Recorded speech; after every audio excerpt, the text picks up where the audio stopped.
talking about the movie Crucible of the Vampire. This one is directed by Ross-McNamee. Anyway, this is a kind of almost a throwback to the days of the Hammer horror movies. So what we have a very quiet, British reserved vampire film. So it focuses on this young woman, Isabelle, who is some type of curator for a museum or a university or something. And anyway, she has this, they have this kind of like half of this 17th century cauldron, which was believed to have been used in some type of necromancy or something. And there's a guy who, in this manor house out in the middle of nowhere, who claims to have unearthed the other half of it.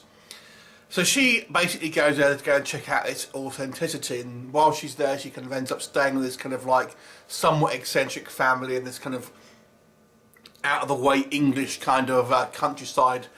And there seems to be something going on. There seems to be an unnatural force there. As you can probably tell by the title, you can guess what it is. There's some type of vampiric shenanigans happening. And who's involved? Obviously, you'll have to watch the movie to find out, because that's ultimately what it comes down to.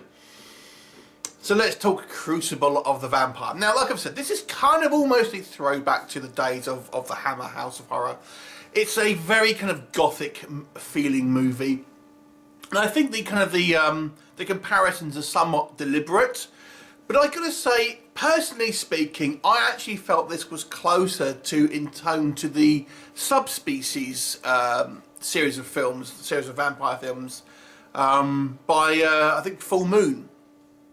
It doesn't have the kind of the little creatures and stuff like that, but just the kind of the tone of it, because they're more low budget, sort of schlocky. It kind of goes in line with that. But it's not necessarily a bad thing. I mean, there's a deliberate attempt here. The actual location they've got here, this particular kind of manor house, looks great. I mean, it really does look a kind of something straight out of a kind of a period piece.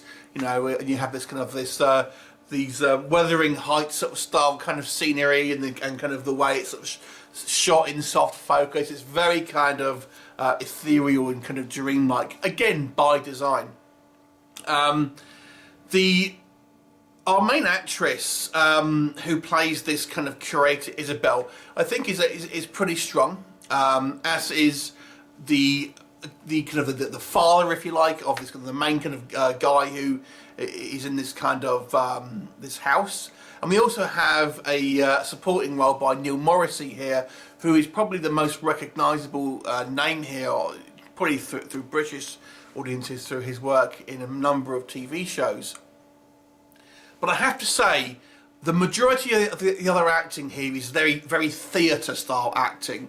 And in fact, the whole movie definitely has more of a stage play feel to it. So what do I mean by theatre acting? What I mean by that is when people sometimes have a lot of work in theatres, they tend to over-exaggerate. So because obviously people are watching it live, and obviously sometimes you're quite far back. Theatre actors will tend to kind of exaggerate kind of things, and thus making it seem, when you watch it on film, somewhat overacting. At least that's how I kind of perceive it. So there's a lot of supporting characters here who really seem to kind of overact. But I also think part of that is down to the direction. Now I'm going to give you one very small example. So we have our main character run away from a female vampire, who I won't say who it is, but it's fairly obvious. Anyway, that female vampire is holding the keys to the house, so she can't get out.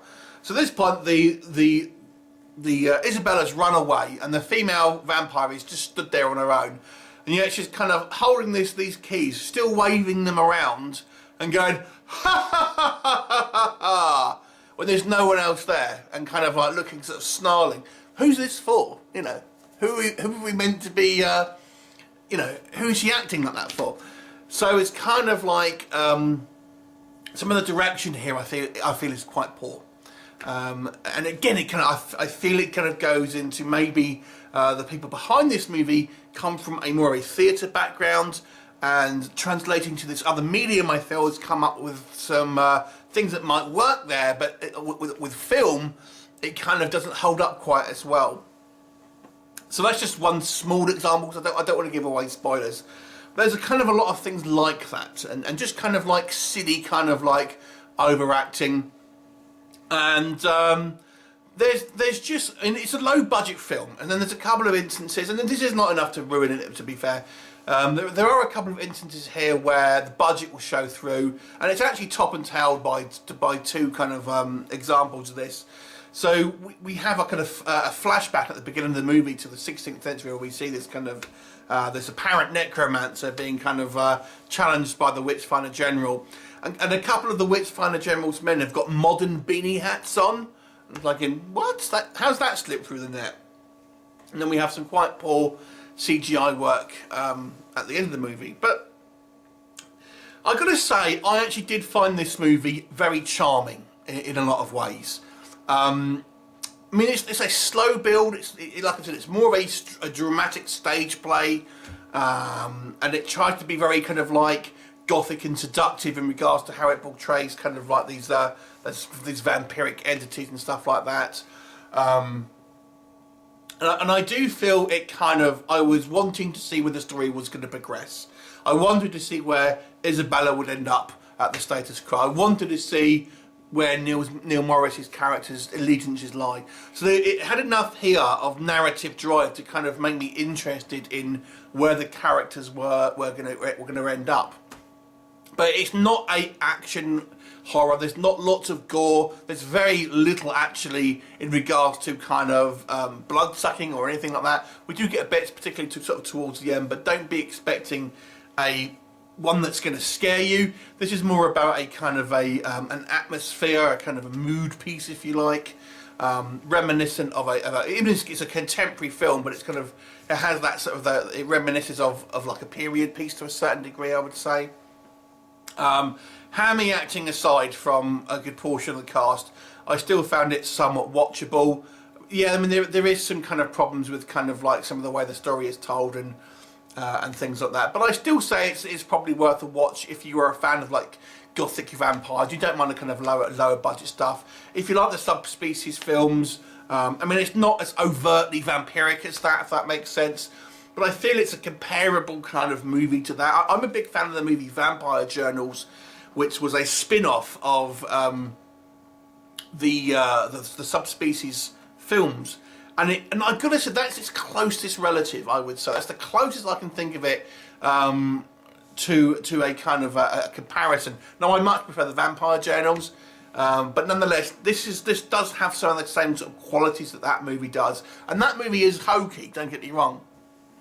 But I have to say, this is a kind of a mixed bag, and as such, I'll give it a 5 out of 10. Because I do feel there's something here for people who are interested in this genre, but just the kind of the cheapness of it and the kind of maybe the acting, I think, will be the main thing that puts people off.